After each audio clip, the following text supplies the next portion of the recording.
Hello and welcome to the FPL News channel. This video is a roundup of everything you need to know in Fantasy Premier League terms from the press conferences ahead of the 6 p.m. deadline this evening. It's Tuesday, Ireland UK time. We'll go straight in. Liverpool, Jota is out of the World Cup with a calf injury, so he won't be seen till after that. Klopp said it'll be a long time, so he's not going to play till the new year at a minimum, which is a pity. There was no mention of Alexander-Arnold in the open section of the press conference. There's a good chance, I think, that there'll be something on him tonight. Obviously, it's going to be post-deadline, so not useful in terms of picking your FPL teams if you're thinking about getting Trent in. Personally, I'd be wary of it just because he's only just back from injury, and I guess there's obviously a higher risk of him getting a re-injury. Obviously, he came off the bench to play, so you wouldn't be overly surprised if he started, but I guess there's a risk of cameo. There's a risk of coming off early, and personally, I wouldn't be bringing him in, but I can see why people are with the upside as well. So Ibrahima Konate could return to training on Saturday, and Klopp said that would basically make him available straight away because it's been such a short period that he's been out, so he's not going to have lost a whole pile in fitness terms, and he's obviously played a good few minutes prior to his injury. So with Trent being somewhat fit and Konate back soon, I guess Joe Gomez is a pretty risky option. It's probably someone you're going to not need to rely on for minutes past this game week, I would think, or definitely after game week 13. He's going to be a big minutes risk. Curtis Jones and Chamberlain are both lacking fitness. Andy Kate is still out. Matip, he said, is still a bit away, and Luis Diaz nowhere near. He's not expected back anytime soon anyway. And then Calvin Ramsey is expected to play for the under-23s this weekend. He's the backup right back, but he hasn't been seen so far this season. So he might start making the squad after this weekend, but not of huge interest, I guess, to FPL players. Klopp said that all the players who started against Man City, besides Jota obviously, are available.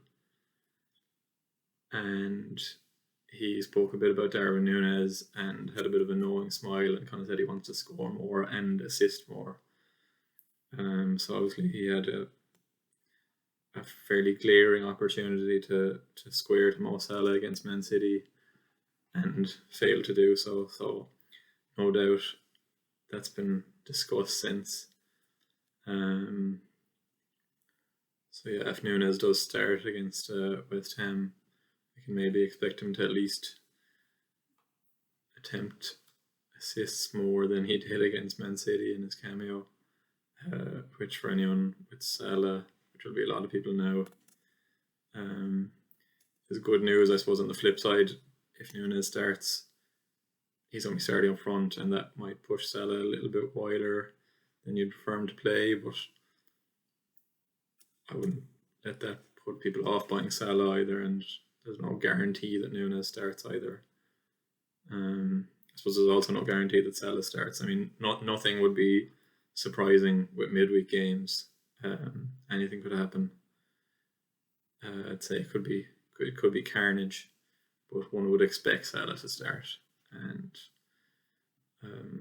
hopefully for those who own and are captaining, that he'll be as close to the goal as possible. So that's everything from Liverpool. I suppose Klopp, like all the rest of the managers this week with the midweek games, is sort of saying that everybody's being assessed because, in fairness, they just played, a lot of them played on Sunday and they're speaking on Tuesday, so they could still be in in recovery, and I suppose don't be surprised if certain like random things that haven't been mentioned in press conferences happen this week of all weeks, because that always happens when there's a midweek set of games, and like the Champions League is on the following midweek from this, and managers do say that they're like, they go one game at a time, but there's no doubt that they're going to be looking at the schedule and plotting out somewhat what they're going to do with their players, because like Jota, for example, was supposed to start against Rangers in Liverpool's last game before Man City, and Klopp was told they couldn't start him because of some issue. He didn't say exactly what that issue was, and then Jota plays 96 or 7 minutes against Man City and gets injured. Like, no massive surprise. It's a real pity, but like, this is the kind of thing that's going to happen if players are risked, and if they put too many minutes on the clock, basically. So I don't doubt that like sports science teams and physios and everything that goes into the medical side of clubs,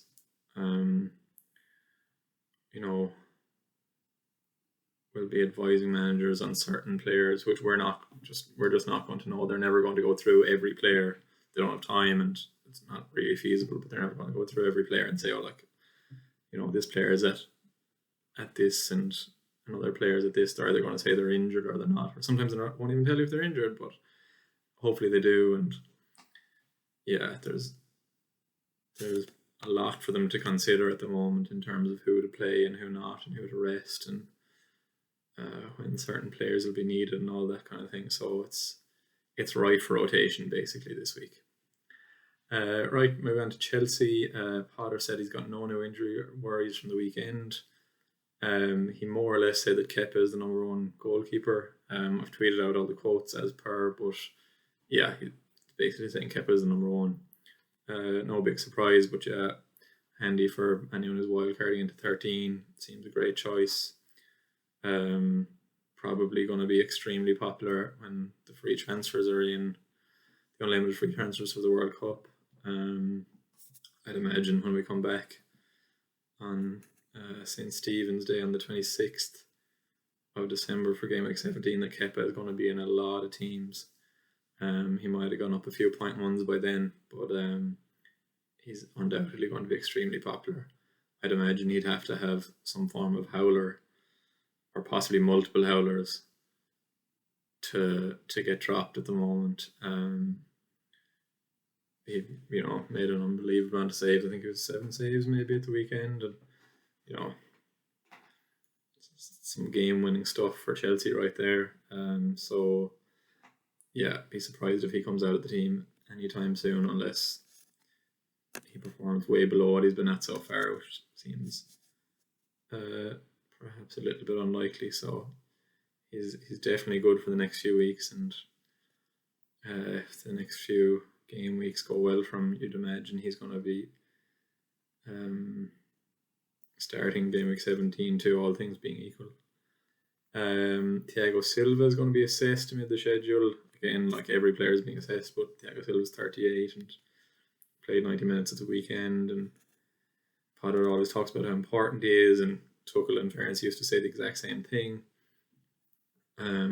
So yeah, he's not, Thiago Silva isn't someone I would invest in FPL just because of that. Like, obviously they're going to have to manage his minutes. Can't play every game. They're playing every 3 to 4 days. So it'd be surprising if he started tomorrow. And the Chelsea backline is really hard to call at the moment. Potter was asked about it. He's happy with keeping clean sheets, and he kind of said you can't have a settled back 4 or back 5, whichever one he picks at the moment, which is obviously terrible news from an FPL investment point of view, because like trying to predict who starts is extremely tough. But he's basically saying he doesn't have a settled defense because how relentless the games are. So makes it hard to buy any of their defenders. Obviously, a lot of people like myself had Reece James for the kind of upside, and I suppose he's a particularly important player. Not that he was going to play every minute either, but now that he's gone, it's very hard to make a case for buying any of their defenders. They don't have the best schedule either, but on the flip side, Kepa's really cheap, and fixtures aren't the worst, and he seemed like the most viable route into that Chelsea defence if it's something that you're looking at the moment. For West Ham, Kurt Zouma has done a little bit of training, but he remains a doubt. He had a virus, an illness, and Dawson is also still a doubt. Moyes usually doesn't give much up, but with the quick turnaround, it's no surprise that he wasn't saying that they're either in or they're out, but they're definitely doubts. I probably think Zouma will play, considering he's done some little bit of training, and Moyes has also been talking about how light they are in centre halves and how that went against him at the weekend and that kind of thing. And I would be surprised if Dawson makes it. But that's just my own, I suppose, prediction. I suppose if you own Zouma, you couldn't be expecting a whole pile away to Liverpool anyway. I guess from a Salah point of view, it would be better if Zouma didn't play, because realistically a weaker defence without him.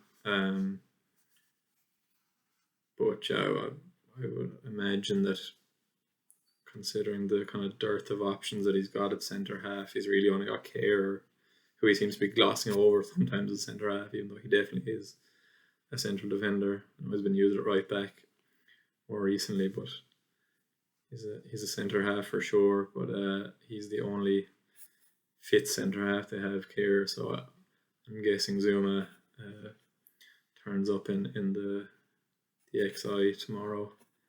Another centre half, Naif Aguerd, is back in training, and Moy said he'll definitely feature before the World Cup. Probably won't be anytime in the immediate future, but he'll be another option for West Ham soon-ish. And Maxwell Cornet is still out. For Newcastle, Isaac is out until after the World Cup. Howard already basically said this on Sunday, just confirmed it today. But yeah, we knew this already. Whether or not he'll play for Sweden, I'd say that'll be left till the absolute last minute, considering his importance to them. But he's not going to play for Newcastle before the World Cup. But nothing new there. St. Maximin, Eddie Howe said basically the same thing that he said on Sunday about him. He's got a reoccurrence of a hamstring issue that's really minor, but it's the third time it's happened. So that renders him a doubt until the World Cup as well, because they're having to be extremely cautious with bringing him back. Obviously, they don't want him to suffer another reoccurrence. So that's St. Maximin. He's definitely not a player that you'd invest in at the moment, anytime before the World Cup, due to that kind of shaky expected minutes.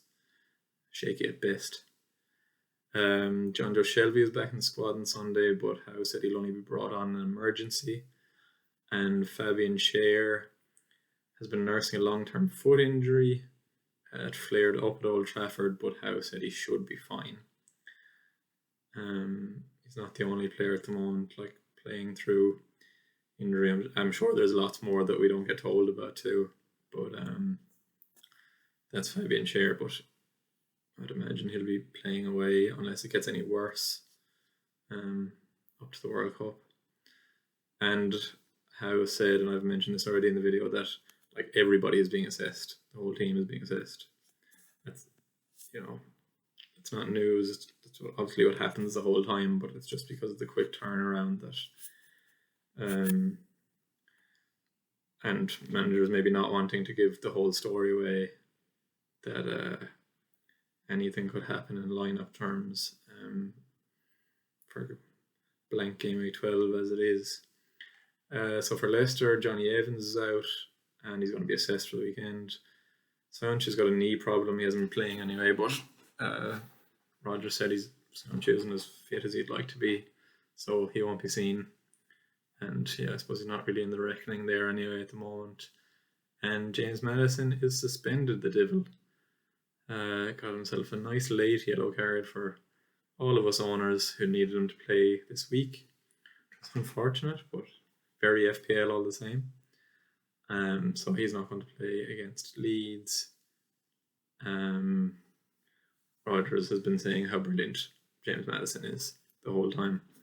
Nothing new there, but lots of praise. And Maddison will be back in the team at the weekend, but he's out of this game week.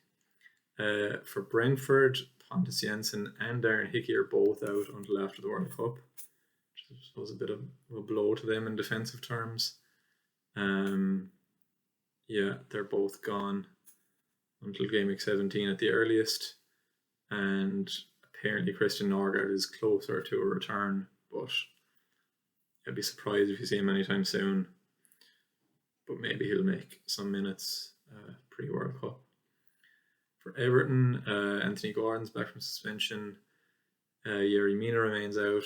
Ben Godfrey's in light training, and Mason Holgate's going to be in the squad for Newcastle tomorrow.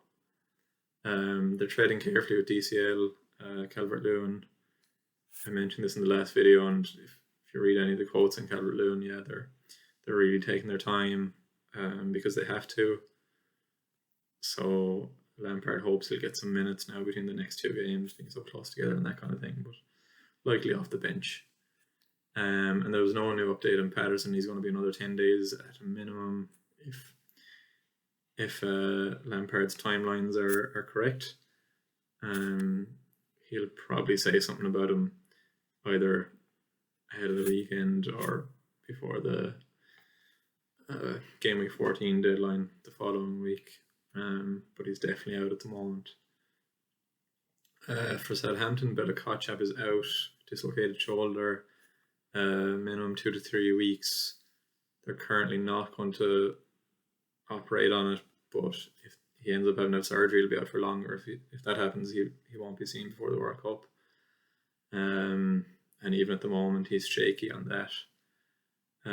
Hasn't mentioned how big a blow it is to them. He's obviously been kind of integral to their team since he came in. So it's another blow for them. He didn't mention Lavia today. Lavia is expected to be back training this week. I haven't seen any pictures myself yet. So unlikely that he'll be playing any minutes in the next few days anyway. Also at Southampton, Theo Walcott could make the squad, and Ibrahim Diallo is suffering with illness, so he might not feature. And Bournemouth, Lloyd Kelly, centre half, and David Brooks are both still out. And Stanislas, Rothwell, and Pearson are all available. Gary O'Neill just said that they have no new issues, so same for them. On to Monday's press conferences. For Nottingham Forest, Serge Aurier is a doubt. Cooper admitted that he's got a muscle injury, the right wing back. I'd imagine it's likely to be his thigh. That's where he had the strapping, which he took off when he came off the pitch against Villa. So I'd say it's going to be a day-by-day thing for Aurier. Probably good news if you want Echo Williams. I'd be guessing that Williams will start. If Aurier does make the bench, I'd be guessing that he will be brought on, but he mightn't even make the squad. It's very hard to know. Cooper obviously didn't give up a whole pile. But if they do use Aurier, they'll definitely be taking a risk, and whether or not they want to do that right now is another question. I'd imagine Williams will start and could get extended minutes if Aurier is not in the squad. Renan Lodi also might miss out, and Lewis O'Brien could return from illness for Forest. For Spurs, Richarlison is out, but he's not out of the World Cup, so he could play some minutes before the World Cup, Conte hopes. And it's likely that Kulusevski will miss out again. there's no timeline on him. It seems to be very much a game by game thing, which is not that helpful if you were like thinking about investing in an FPL, but he's a pretty clear avoid anyway, I suppose. There's a lot of other midfielders that are going to be getting ahead of Kulusevski at the moment anyway. And I'd imagine he'll miss out again against United. And Conte will get asked about him again ahead of, as far as the next game, I think Newcastle in Game Week 13. So we're bound to get updates on him. But at the moment, he's a big doubt. So the Italian, he also talked up using a 3-4-3. Hard to know whether that's just like diversion tactics or whatever, and then he turns up and plays 3-5-2 against United, which would be really unsurprising. But he definitely talked a lot about 3-4-3 and wanting to play it, and that they're more used to it and that kind of thing. And he also spoke about the idea of using Perisic in that front three. Something I tweeted about last week when it looked like Richarlison might miss last weekend. Obviously, he made the game and then unfortunately got injured. And Conte did switch to a 3-5-2. Spurs were pretty impressive when he did as well. But yeah, he talked up the idea of moving Perisic to a front role in the front three instead of playing a wing back, and that he's one of three options if he does use the 3-4-3 formation. So Perisic, Lucas Moura, and Brian Gill. So definitely of interest for Perisic owners or anyone thinking about investing in him. I suppose we'll see how it plays out tomorrow. Very hard to know whether Perisic will play at wing back, play up front in the front three, or be on the bench. All things are possible.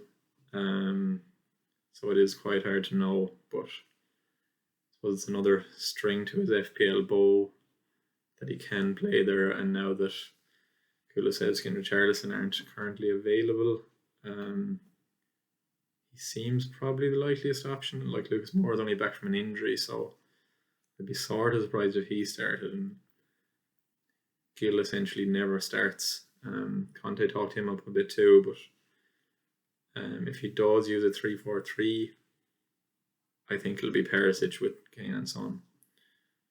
But there's no telling whether he will actually use that formation or he'll go with the 3-5-2, Basuma in midfield, and then Kane and Son up top. But yeah, definitely of interest to note.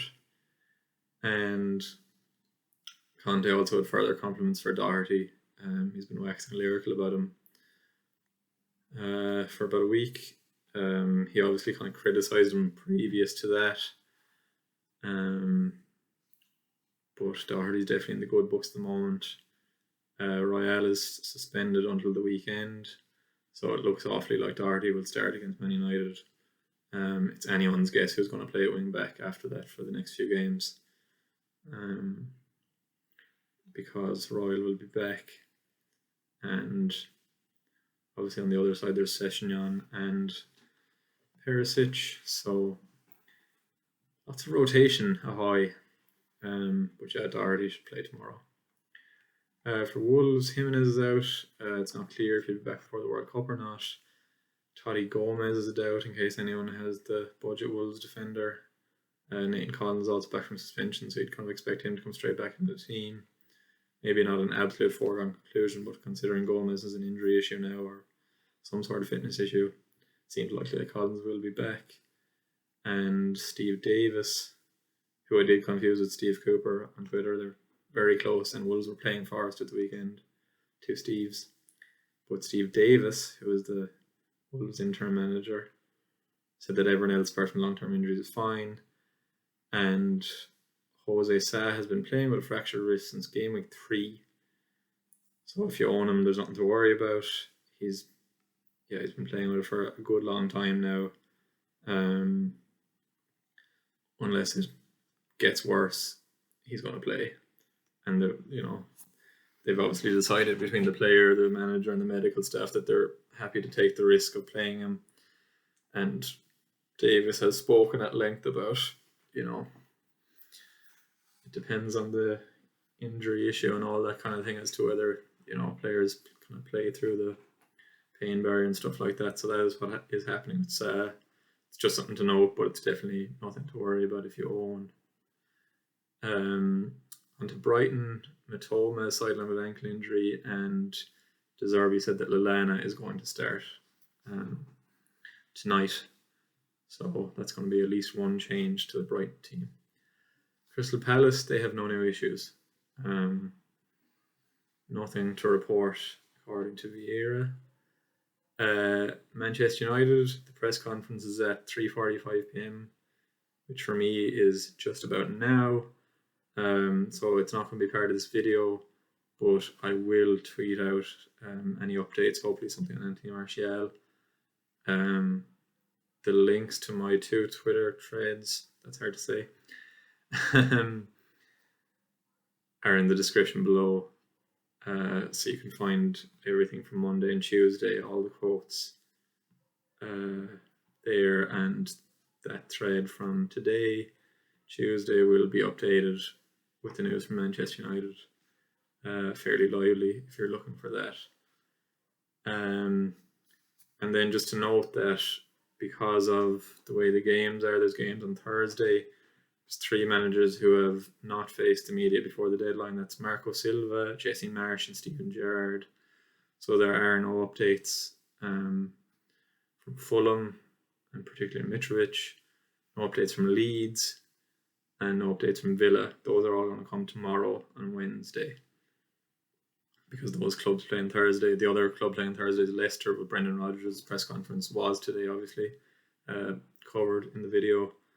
But those other 3, Silva, Marsh, and Gerrard, those updates will be tomorrow. I will also tweet those out. But that's why there are no updates from those clubs. And Arsenal and Man City both do not play in the Premier League this midweek round. Hence no updates from those clubs. Arsenal are playing in Europe. So if there's anything from the Gunners, I'll tweet that out too. And Man City do not have a game this midweek, so next time we'll hear from Guardiola's on Friday, ahead of the Game Week 13 deadline. Okay, I think that's everything covered. If you made it this far, let me know how the video was, anything you'd like to see, and yeah, whether it was helpful or not, and if you'd like to see it going forward. Okay, thank you.